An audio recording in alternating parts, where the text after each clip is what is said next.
एक व्यापारी के पास एक गधा था। वह बहुत आलसी तथा चालाक था।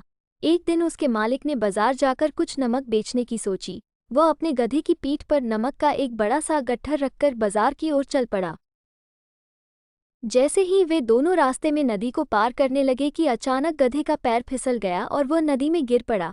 गधे को चोट तो नहीं लगी, पर खड़े होने पर उसे ऐसा लगा कि उसकी पीठ पर रखे नमक की बोरी का बोझ कम हो गया है। दूसरे दिन गधा फिर से नमक से भरा बोरा लेकर चल दिया। अब वह जानता था कि उसको क्या करना है। गधे को अब अपनी पीठ पर लादा बोझ कम करना था।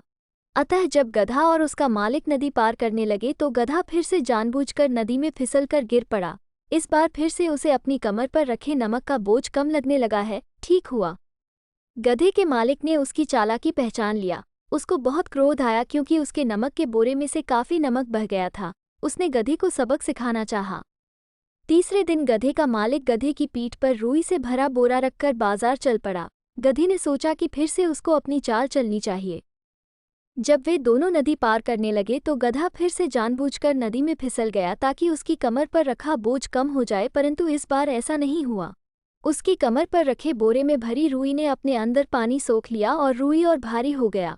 गधे को तो अब चलना ही था, परंतु अब गधे को समझ आ गया था कि यदि हम चालाकी करके काम को टालते हैं तो हम और भी अधिक परेशानी या संकट में फंस सकते हैं। कहानी से सीख: बुरा करने वालों के साथ हमेशा बुरा ही होता है।